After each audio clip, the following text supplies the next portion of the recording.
The vibration of my phone cuts through the chaos of the ER like a scalpel. 3 trauma cases in the last hour, and now the device buzzes against my hip with an urgency that makes my stomach clench. No one calls during my shift unless something is wrong. I duck into the supply closet, tearing off my blood-spattered gloves. The caller ID shows Lily's name, and my heart pounds against my ribs. "Honey? What's wrong?" Her voice comes through, choked with sobs. "Mom, my key doesn't work anymore." "What do you mean it doesn't work?" I press the phone closer to my ear, straining to hear her over the hospital announcements. "I put it in and it won't turn." Lily's words tumble out between ragged breaths. I'm outside and it's raining really hard and Oscar won't stop crying in his carrier. I close my eyes, trying to picture the scene. My 12-year-old daughter standing on our porch, her backpack soaked, clutching the cat carrier while rain pours down around her. "Where's Grandma? Or Tessa?" Nobody's answering the door. I can see lights on inside, but nobody comes when I knock. Cold dread washes through me. "I'll be right there, honey. Go to the side porch where there's more cover. I'm leaving now." I burst out of the supply closet, nearly colliding with Dr. Martinez. The ER is a battlefield of stretchers and monitors, and the constant beeping of vital signs. "Gianna, we need you in Bay 3. The GSW from the pileup needs." My daughter's locked out of the house. The words taste like panic on my tongue. "I have to go." He blinks at me. "We're swamped. Can someone else get her?" There is no one else. The truth of those words hits me with startling clarity. There never has been. I push past him toward the nurses' station, where Supervisor Wheeler is updating charts. Her eyes narrow as I approach. "Nancy, I need to leave. Family emergency." She sighs heavily. "Gianna, we're short 3 nurses already. Can it wait until—" "My father just died, Nancy." The words land between us with the weight of the earth. "Go." "Ken?"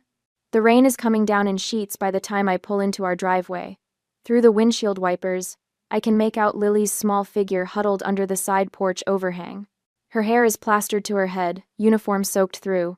The cat carrier at her feet emits miserable yowls. I leave the car running and sprint through the downpour, water soaking through my scrubs in seconds. "I'm here, baby. I'm here. I'm here."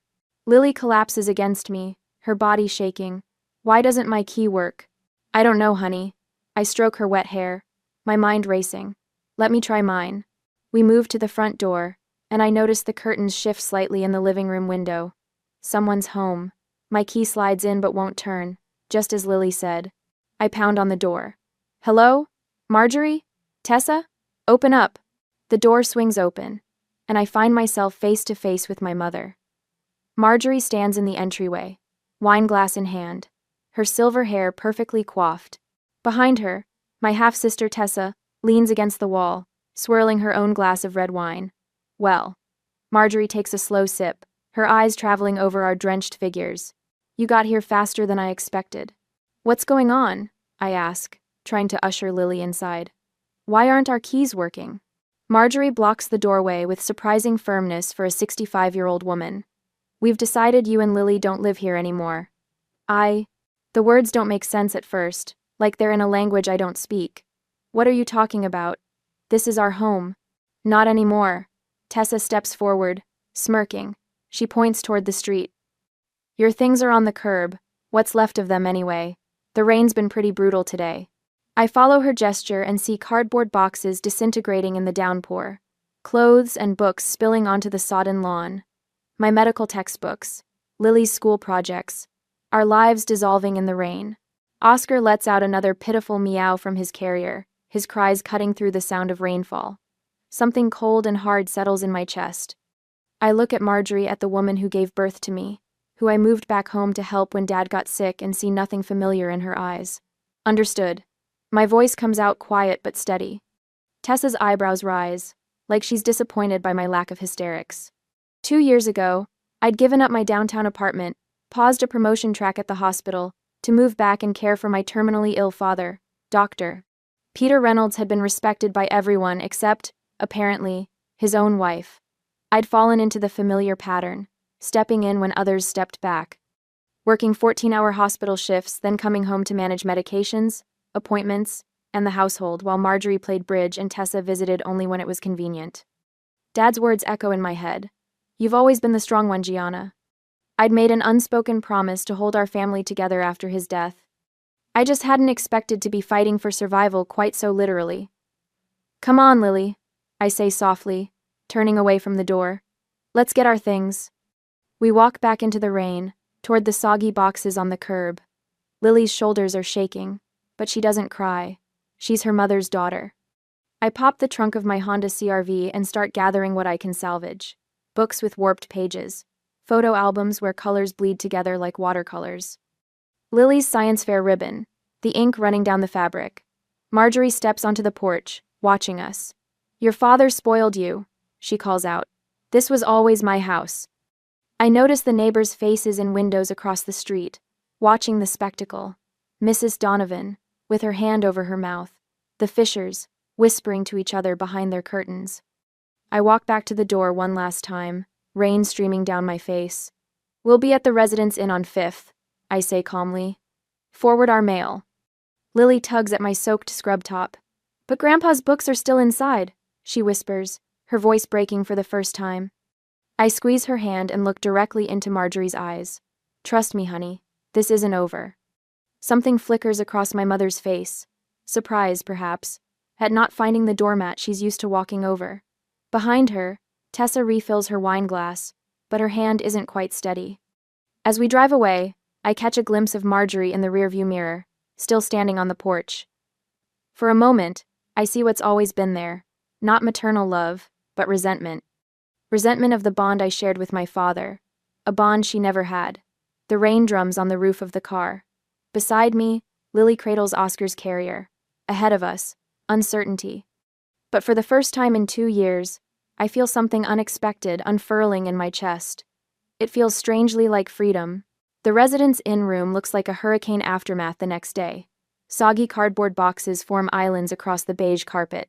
Lily's school uniform drapes over the shower rod, still dripping. Oscar huddles beneath the desk, his orange fur matted and damp, refusing to come out. I've laid out every salvaged possession like artifacts at an archaeological dig, cataloging what survived the rain and what didn't. My nursing textbooks with warped pages. Lily's science project notes bleeding into illegibility. A family photo where my father's face has blurred into a watercolor ghost. Michael Porter's office. A crisp voice answers on the 4th ring. This is Gianna Reynolds, I say, pressing the phone against my ear. I need to speak with Michael immediately. It's about my father's estate. I'm sorry, Miss Reynolds, but Mr. Porter is in court today and... Tell him it's Peter Reynolds' daughter, and that Marjorie has locked us out of the house. Silence hangs on the line before the receptionist says, Hold, please. Michael's voice comes through moments later, breathless. Gianna, what's happening? I explain the situation in the clinical, detached way I report patient conditions, locked doors, changed locks, possessions in the rain. Facts without emotion. That's impossible, Michael interrupts. Gianna, your father transferred the house to you and Lily's trust 6 months ago. The room seems to tilt sideways. What? Peter put the house in a trust for you and Lily. Marjorie has no legal right to be there, let alone lock you out. I sink onto the edge of the bed, legs suddenly unable to support me. Why wouldn't he tell me? There's a letter with the documents. He asked me not to mention it until it became necessary. Lily emerges from the bathroom, her hair wrapped in a hotel towel. She watches me with eyes too old for her 12 years. I'm coming to your office, I tell Michael. Now. An hour later, I'm staring at legal documents spread across Michael's mahogany desk. Property transfer forms, trust agreements. All signed, notarized, and filed with the county. Your father was very thorough, Michael says, sliding a sealed envelope toward me. He wanted you to have this if something like this happened. The envelope bears my name and my father's distinctive doctor's scrawl. I break the seal and unfold a single page. My dearest Gianna, if you're reading this, then Marjorie has done exactly what I feared she might. The house is yours and Lily's now. It always was, in my heart. Marjorie has never appreciated what she has, not the home, not you, and certainly not me. I've watched her resentment grow over the years, especially toward you. You returned home when I needed you most, sacrificing everything. You've always been the one who carries others, even when your own shoulders are breaking. Take care of our girl, and the home will take care of you both. All my love. Dad? A single tear lands on the signature, blurring the ink like rain on cardboard. Your father knew this might happen, Michael says quietly. We have everything we need for an emergency injunction. Marjorie and Tessa are there illegally. My phone buzzes with a text from Karen Westfield, our neighbor across the street. They're rearranging furniture and painting your bedroom. Tessa's SUV has been going back and forth all day with more things. Tessa's moved in completely, I tell Michael, showing him the text. Within 24 hours of locking us out. Michael's mouth tightens. This was planned well in advance. I need to understand what we're up against, I say, the nurse in me needing a full assessment before treatment. What can they do? Marjorie is your mother. She'll use that claim you abandoned your father, that you're an unfit mother to Lily. Michael hesitates. Tessa called me this morning, actually. Said she's concerned about your mental health after your father's death. That you've been erratic. Erratic? I repeat, heat rising in my chest. She mentioned Tessa's husband Ray already has his eye on converting your father's study for the twins. Another text buzzes through from Karen. The boys are jumping on Lily's bed. I can see them through the window. Something shifts inside me. I stand and walk to the window overlooking downtown Austin. My hospital ID badge hangs from my neck, the laminated photo showing a woman in scrubs, ready to save lives. I catch my reflection in the glass eyes, hard as river stones, jawline set. I save strangers every day, I whisper. It's time I saved us. Behind me, Lily looks up from the box she's sorting. She watches me with cautious hope, like someone observing the first sprout pushing through scorched earth. This isn't about revenge, I tell Michael, turning back to the desk. It's about justice. I make 3 decisions in rapid succession, the way I triage patients in a mass casualty. I'm calling in sick for the next 3 days. I need to build our case. Michael nods, already pulling out forms. I'll file for emergency possession. Your father knew this might happen, Gianna. He left everything prepared. Back at the hotel, I find Dr. Sarah Williams waiting in the lobby with 2 suitcases. She says simply, clean scrubs, clothes for both of you, and real shampoo instead of those tiny hotel bottles. I haven't cried since finding my father's body 2 weeks ago, but Sarah's kindness nearly breaks me. Lily's teacher, Miss Bennett, arrives an hour later with schoolwork and a quiet strength that reminds me of my father. Lily's one of our strongest students. She tells me privately, and I've documented everything she said about the situation for your records. By evening, the hotel room has transformed from disaster zone to command center. Michael has arranged a meeting with the bank manager who confirms the trust details and offers a temporary credit line against the home's equity. Your father's foresight was remarkable, the manager tells me. The trust is ironclad. The phone rings again. A number I don't recognize.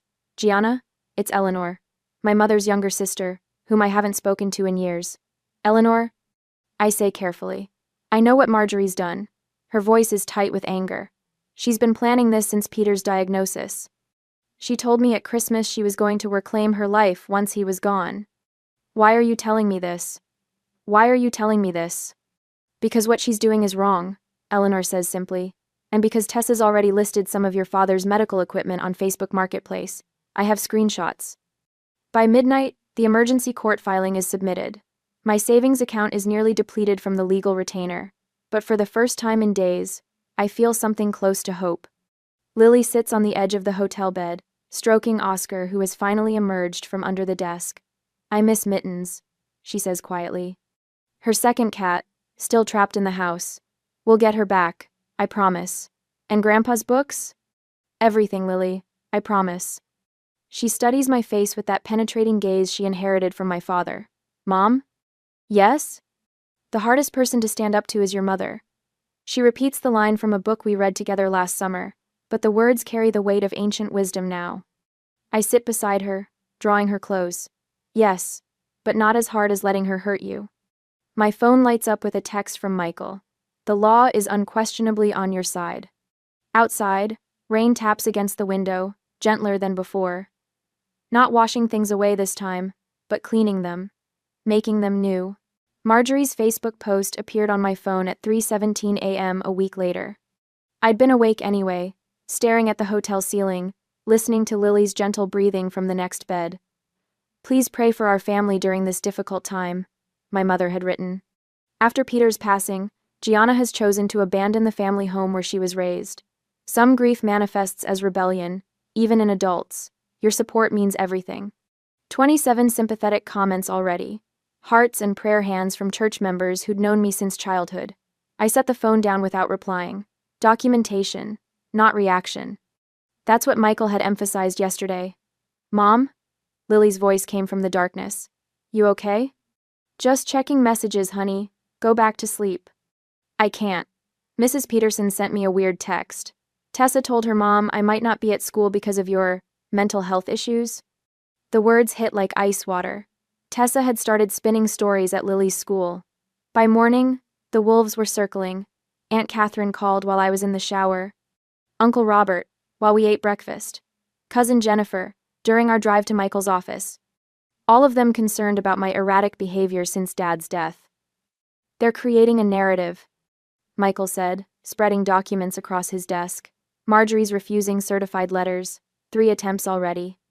I nodded, flipping open my notebook. Tessa's husband Ray followed me into the hospital parking garage last night, said I was making things harder than they need to be. Michael's eyebrows shot up. Did anyone witness this? Security cameras would have. I've already requested the footage. A smile touched the corner of Michael's mouth. You're getting good at this. The wall calendar behind him showed today's date circled in red. 1 week since the lockout. 1 week since everything changed. My nurses are documenting every minute I spent at the hospital while caring for Dad, I said, tapping my pen against the notebook. Dr. Nichols is preparing a statement about Dad's mental competency when he made the trust changes. The sheriff's office confirmed they'll enforce any court order we receive, Michael added. And I spoke with hospital administration this morning. They're offering their full support. Something unfamiliar flickered in my chest. Not the panic of that first night. Not the stunned disbelief of learning Dad had transferred the house to me. Something steadier. Calmer. I need my daughter's birth certificate, I said. And Dad's medical files. They're in the filing cabinet in his study. Michael's pen paused mid-note. We can request duplicates through. I want the originals. Today. 40 minutes later, I parked 3 houses down from what was legally my home. The cruiser I'd arranged sat quietly at the corner, Officer Banks giving me a subtle nod. The walkway to the front door felt both familiar and foreign. 7 days ago, I'd stood here, soaked to the skin, watching my life unravel. Today, my footsteps sounded different on the concrete. Marjorie answered on the 3rd knock, her face freezing in mid-smile as she registered who stood before her. You're not welcome here, she said, hand gripping the door edge. I pressed record on my phone, holding it visibly. I'm legally requesting my daughter's birth certificate and my father's medical records. Tessa appeared behind Marjorie, her face flushing. We'll call the police if you don't leave. I've already notified them I'd be here. I nodded toward Officer Banks, who'd stepped out of his cruiser. This is a documented request for my legal property. Marjorie's eyes welled with tears, a familiar tactic that had worked on me countless times before. After everything I've done for you. When the tears didn't move me, something shifted in her expression. The sadness hardened into something sharper, more dangerous. You think you can take what's mine? Her voice cut like glass. Your father never appreciated me either. Mrs. Daniels watered her flower beds across the street, pretending not to listen. Mr. Wilson slowed his walk, dog pausing conveniently near our driveway. The filing cabinet in Dad's study, I repeated. I'll wait here while you bring the documents. 10 minutes later, I walked back to my car with a manila envelope. Inside was the original birth certificate and a folder containing Dad's medical history. Small victories, necessary ones. The next morning, Dr. Williams met me in the hospital cafeteria before my shift. I've completed my statement about your father's care, she said, sliding a sealed envelope across the table. 2 years of watching you run yourself ragged, caring for him while working full-time. No jury would question your dedication. Mrs. Bennett, Lily's teacher, called that afternoon. I've documented Lily's relationship with her grandfather, she said. How he attended every school function when you were working. How she read to him daily during his illness. By evening, Michael had filed an emergency possession order with 17 signed affidavits. Eleanor called, he said when I arrived at his office. Marjorie's been photographing family heirlooms for an estate sale website. I felt my jaw tighten. Dad's collection? And your grandmother's silver. The antique furniture from the library. The hospital chaplain, Father Morgan, had left a message on my phone. He'd provided a character witness statement about my visits with Dad, the prayers we'd shared, the family Bible I'd brought to his bedside. People were choosing sides. Not the sides Marjorie had anticipated. Thursday brought the shift I'd been waiting for. The judge reviewed our case and expedited the hearing date. I want to deliver this personally, Michael said, holding up the notice of eviction. His eyes gleamed with something between mischief and justice. I sat in my car across the street, watching as Michael approached the front door in his crisp suit. Marjorie answered, accepting the certified letter with obvious reluctance. Through the windshield, I watched her face as she read the opening lines. The letter trembled in her hands when she reached the declaration. Property owner, Gianna Reynolds. Tessa appeared in the doorway, phone pressed to her ear, lips moving rapidly as she called their attorney. Marjorie didn't move, the paper still clutched in her hands as Michael walked back to his car. For the first time since this began, I saw something besides manipulation in my mother's expression. Understanding, the realization that I wouldn't back down. That evening, Michael spread our documentation across his conference table like a general mapping a battlefield. Court affidavits from 3 of Dad's doctors confirming his mental competency. Trust documents with the ownership transfer timeline highlighted. The photographs I'd taken of our belongings on the curb, rainwater seeping through cardboard, Lily shivering under the porch light. The calendar is particularly powerful, Michael said, pointing to the color-coded schedule I'd maintained. Green for Dad's appointments, blue for medication changes, red for emergency room visits. 2 years of caretaking condensed into 12 meticulous pages.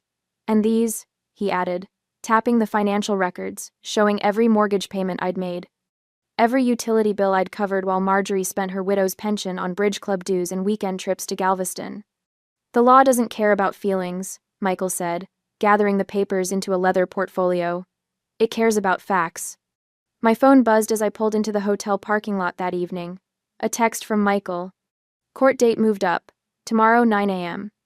Lily sat cross-legged on the hotel bed, Oscar purring in her lap, when I told her.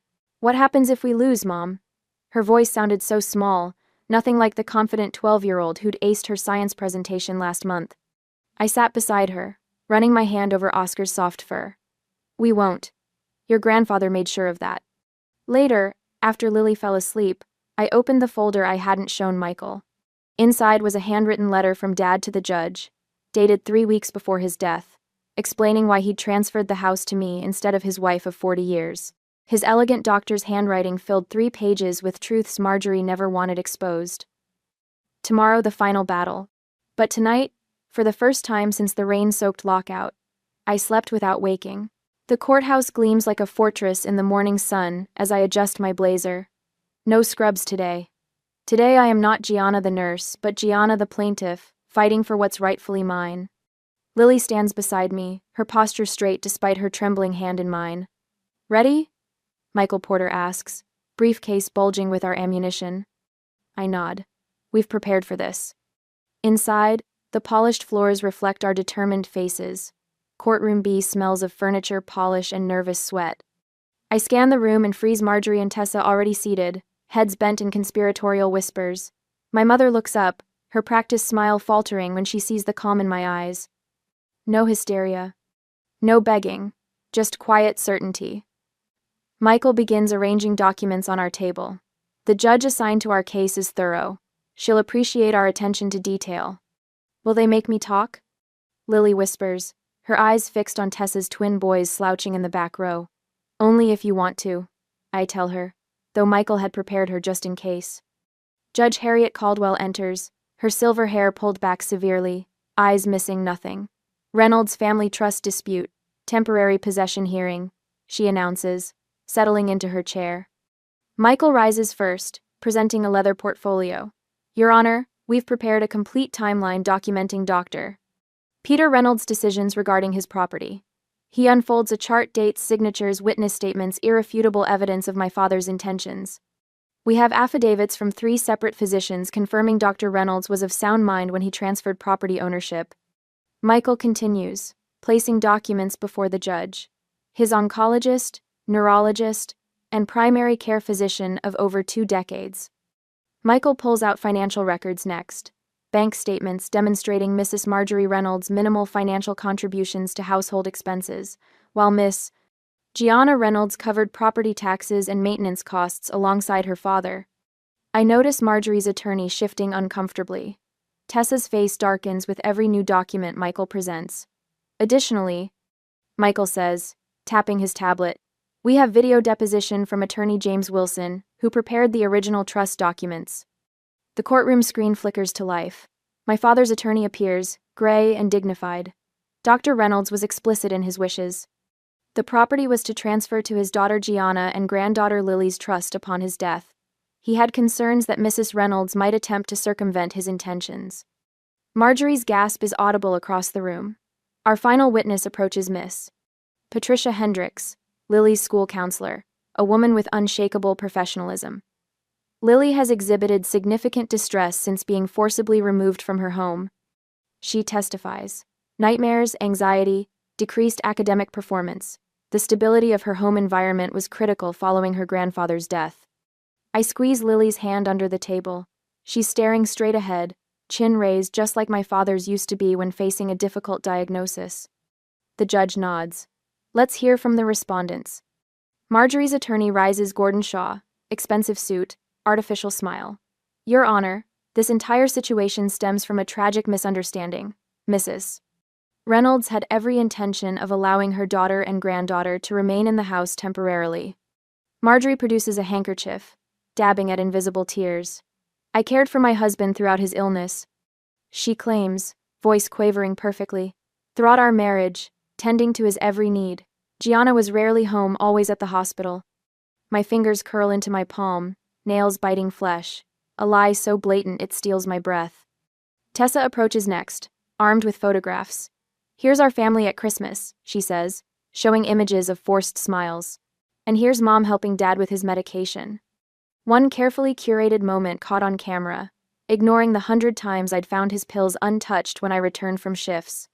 Character witnesses from our church file forward people who'd visited for an hour on Sundays. Gianna was rarely present for church functions, Mrs. Patterson says, avoiding my eyes. Marjorie was always there, asking for prayers for her husband. Praying publicly while neglecting him privately. The lockout was unfortunate, Shaw concludes, but necessary. Tough love. Gianna has become increasingly dependent at her age. Judge Caldwell's expression reveals nothing as she makes notes.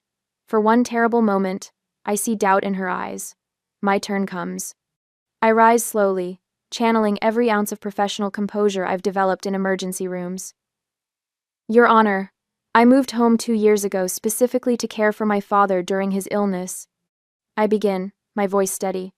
I coordinated my hospital shifts around his care needs.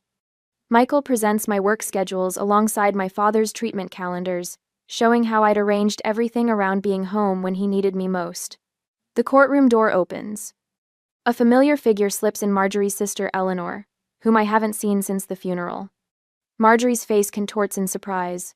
Miss Eleanor Blackwell has requested to provide testimony, Michael announces. Eleanor walks forward. I visited my brother-in-law weekly during his illness, she states firmly. On numerous occasions, I found him alone while my sister was at social engagements. It was Gianna who adjusted his medications, prepared his meals, and ensured his comfort. Marjorie half rises before her attorney pulls her back down. Michael produces a sealed envelope. Your Honor, Dr. Reynolds anticipated potential disputes. He prepared this letter to be presented to the court if necessary. Gaia. The judge breaks the seal, reading silently.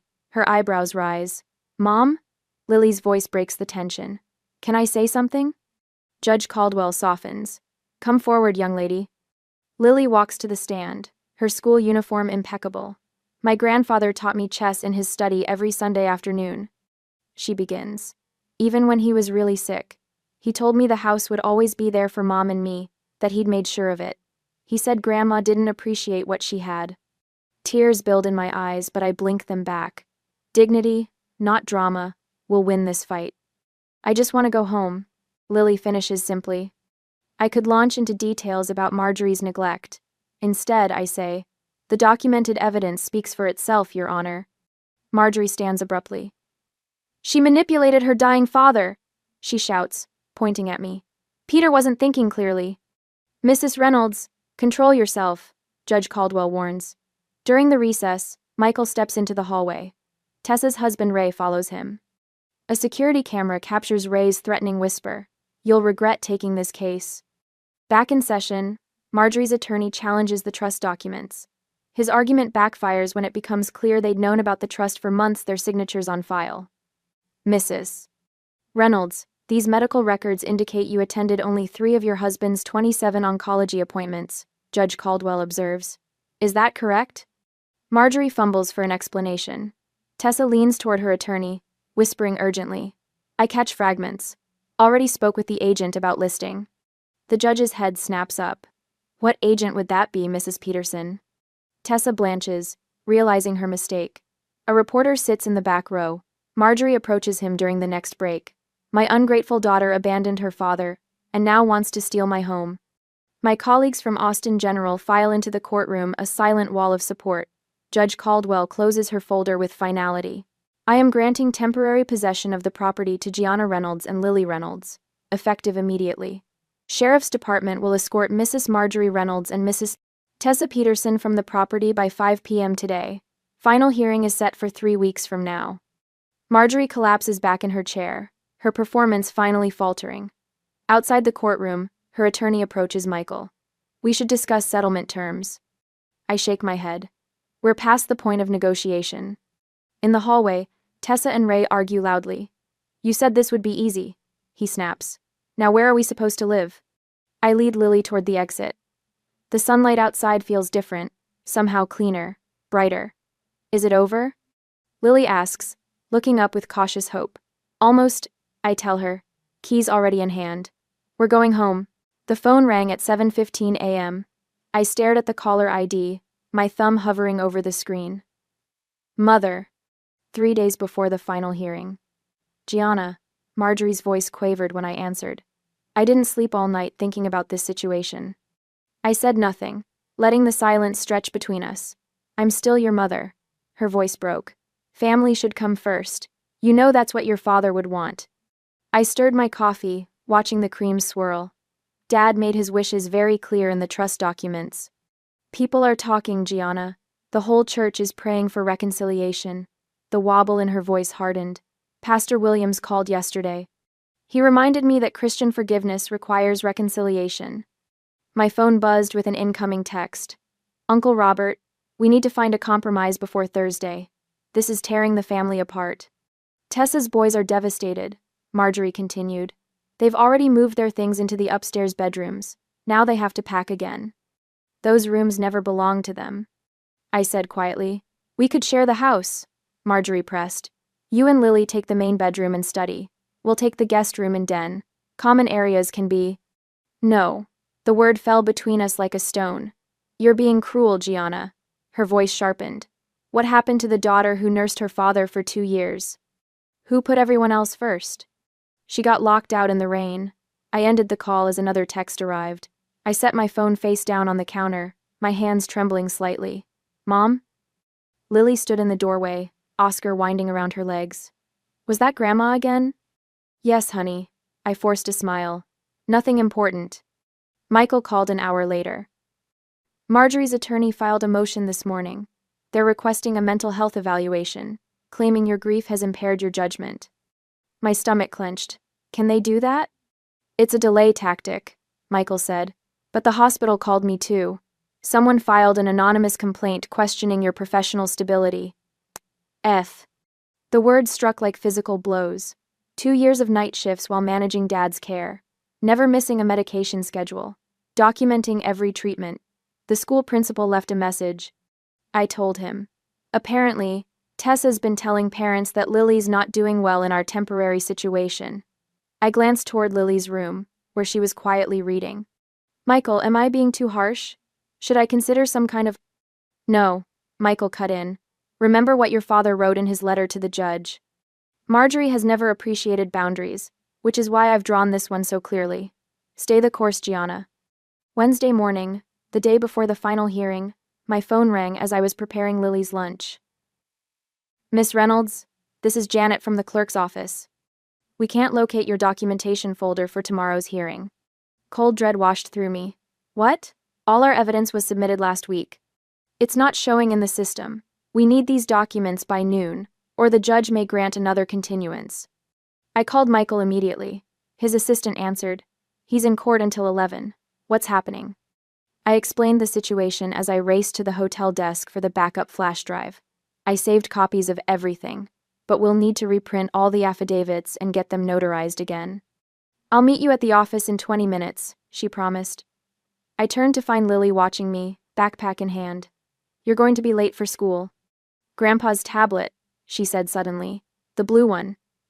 He backed up all his important papers to the cloud. The password is your birthday. 3 hours of frantic work. Michael requested a delay when he finished his other case. The judge granted us exactly 90 minutes. We made it by 11 minutes, Michael said, collapsing into a chair as the clerk stamped our reconstituted evidence folder. Someone deliberately misplaced our files. Just one more day, I whispered. Thursday morning dawned clear and cool. I stood by the mailbox at 9:27 a.m., watching the sheriff's department vehicles pull into the driveway. 2 deputies in crisp uniforms approached the front door while another positioned himself near the garage. Michael stood beside me, legal briefcase in hand. Are you ready for this? I nodded, unable to speak. In the car, Lily sat clutching a framed photo of my father, her face solemn. The lead deputy knocked firmly. Sheriff's Department, open the door, please. Tessa answered, her face flushed. What's the meaning of this? The deputy held up an official document. I have a writ of possession to execute. Are you Marjorie Reynolds? I'll get my mother, Tessa said, her voice tight. Marjorie appeared moments later, hair perfectly styled despite the early hour. I need to see that order. I'm not letting strangers into my home. Ma'am, I'm required by law to read this aloud. Then you'll have 20 minutes to collect essential personal belongings under supervision. As the deputy read the court order, Marjorie's eyes found mine across the lawn. The hatred in them was palpable. You have 20 minutes, the deputy concluded. We'll accompany you to ensure only personal belongings are removed. I remained by the mailbox as deputies entered with Marjorie and Tessa. Michael activated the recording feature on his phone, documenting the entire process. Inside, I heard Marjorie's voice rising in protest. Those are family heirlooms. They belong to my husband's mother. Ma'am, we have an inventory list provided by the court. Those items are specifically listed as property of the trust. I closed my eyes, remembering the meticulous room-by-room inventory I'd created before moving back. Every photograph, every book, every piece of silver documented with my father's signature. A deputy emerged, carrying a cat carrier. Found this little guy hiding under a bed. Seems a bit malnourished. Oscar's plaintive meow made my throat tighten. I took the carrier to Lily, who opened the door immediately, tears streaming down her face. He's so skinny, Mom, she whispered, fingers gently stroking his fur through the grate. The minutes ticked by. Deputies carried out boxes of clothing and personal items, checking each against the inventory. I heard Marjorie's voice rising again. Then Tessa's husband raised deeper tones, joining the argument. Sir, step back now, came a deputy's firm command. Threatening language will not be tolerated. 17 minutes after entering, Marjorie emerged on the porch, clutching her purse. Tessa followed with a small suitcase. You'll regret this, Marjorie said, her voice carrying across the lawn. When you need family most, remember this moment. I met her gaze steadily. You already taught me how regret feels, standing in the rain with my daughter. The lead deputy approached with a clipboard. Miss Reynolds, we've completed the formal transfer of possession. There are several items missing from the inventory. We've documented everything for your attorney. He handed me a ring of keys, house keys, garage keys, the physical symbols of what had always been rightfully mine. Your father's medical equipment was improperly stored in the basement, the deputy added quietly. Some damage appears deliberate. We've photographed everything. Marjorie walked stiffly to her car without looking back. Tessa paused at the bottom of the driveway, something like recognition flickering across her face before she turned away. Ray glared at me from their SUV until a deputy pointedly approached his window. 2 vehicles pulled away in opposite directions. Neighbors who had gathered on porches and behind curtains slowly dispersed, witnesses to justice rather than drama. My phone buzzed with incoming messages. Uncle Robert, we had no idea things were this bad. Call if you need anything. The security system is reset with your code, Michael said, tucking his phone away. I've filed for a restraining order as a precaution. Lily climbed out of the car, still holding her grandfather's photograph. She approached the porch steps slowly, as if unsure whether they might disappear beneath her feet. I stood in the doorway, keys in hand. Victory should have felt triumphant, but there was only a somber stillness, a household reclaimed, a boundary restored. As Michael drove away, I noticed a white envelope in the mailbox, my mother's handwriting instantly recognizable. I slipped it into my pocket, unopened. Some letters could wait for another day. The rain falls differently now, 6 months later. I stand at the kitchen window, watching droplets track down the glass, remembering that night when Lily and I stood drenched on the porch, locked out of our own lives. Dad's study remains untouched, a shrine of sorts. His medical journals line the shelves, his reading glasses rest on the desk. The only change is the small wooden plaque Lily made. Dr. Peter Reynolds' Memorial Reading Room. Sometimes I sit in his chair, breathe in what's left of him, and read his journals. Not because I must, but because I want to. Lily's garden flourishes in the backyard despite the autumn chill. The Peace Project, she calls it. Rows of hardy mums and late-season vegetables, each plant tagged with careful handwriting. She tends it daily with a dedication that reminds me of her grandfather. The promotion letter from Austin Memorial sits framed on my desk, nursing supervisor, emergency services. Dr. Williams insisted I accept it. Your father would be proud, she'd said, squeezing my hand. And you've earned it, I'd cried then, the first tears I'd allowed myself since the eviction. The new security system hums quietly in the background. 6 cameras, motion sensors, reinforced locks. Not from fear, but from a promise to never again be vulnerable. Mom? Lily's voice floats from the front porch. Come watch the rain with me. I pour 2 mugs of chamomile tea and join her. We sit in matching rocking chairs, just as we did on countless evenings with Dad before his illness took him. The rain falls steadily, turning our yard into a glistening canvas. It's raining just like that day, Lily says softly, fingers wrapped around her mug. She's grown taller these past months, her face losing some of its childish roundness. The trauma aged her, but the healing has given her a quiet strength. Yes, I say, watching water sheet off the new porch roof. Same weather, different feeling. Lily rocks gently, her eyes tracking the rainfall. This is our home now, she says, not a question but a statement of hard-won truth. I reach across the space between us, squeezing her hand. It always was. The rain that once symbolized our rejection now sounds like a lullaby, nature's percussion, accompanying our evening ritual. Later, I sit at my desk, journal open before me. Therapy homework, technically, but it's become more than that. Tonight's prompt stares up at me. How has your definition of strength changed? My pen hovers, then begins to move. Strength isn't just endurance. For so long I thought being strong meant carrying everyone's burdens, never complaining, always saying yes. I confused sacrifice with love. But real strength knows when to draw lines, when to say no, when to protect what matters most. The hospital committee invitation sits unanswered beside my journal.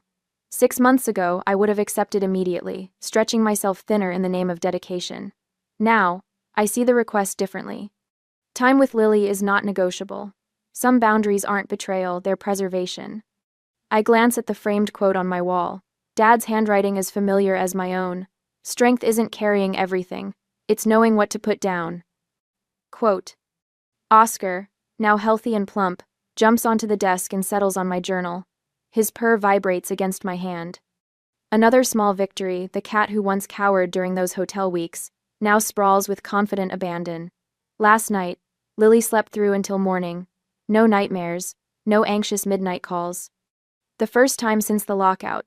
I'd stood in her doorway at dawn, watching her peaceful breathing, and felt something tight inside me finally release.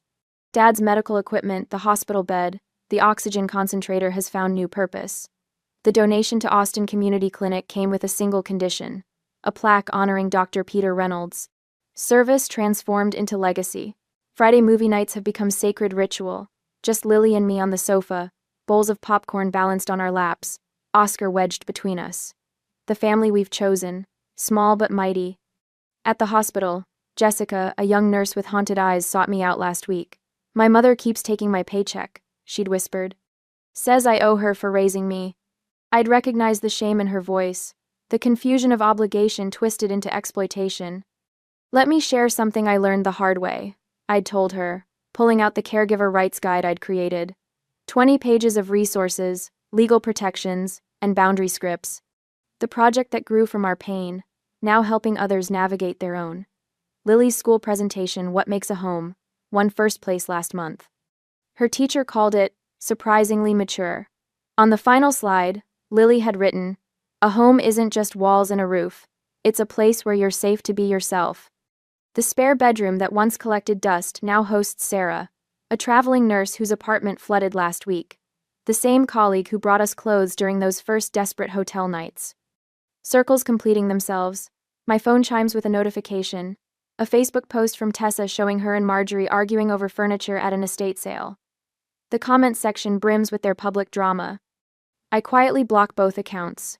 Eleanor's message arrived yesterday, tentative, hopeful. Maybe it's time for healing? She'd written. Family should find its way back together. My response took hours to craft. Eleanor, I value your place in our lives, but reconciliation requires acknowledgement and change. Neither has happened. My door remains open to you, but my boundaries with Marjorie and Tessa are not negotiable. The unopened letter from Marjorie sat in my desk drawer for months. I finally read it last night, 5 pages of justifications, selective memories, and subtle blame. No apology. I filed it away without response, choosing peace over the exhaustion of engagement. The rain intensifies as evening deepens. Lily brings her watercolors to the porch, capturing the glistening yard in blues and purples. I watch her work, struck by how her fingers move with certainty across the paper. Wind stirs the chimes hanging from the eave, the ones Lily and I made from Dad's medical alert tags. They catch the light from the porch lamp, sending gentle music into the damp air. Some storms wash things away, I say, watching raindrops catch in Lily's hair. Others help things grow. Lily looks up, brush poised mid-stroke. I like this storm better. The security light flickers on as dusk settles, illuminating the handmade sign at the end of our driveway, Reynolds Residence. Not a declaration of ownership, but of presence, of persistence. Have you ever had to choose between family peace and your well-being? What boundaries did you need to set to protect what matters most?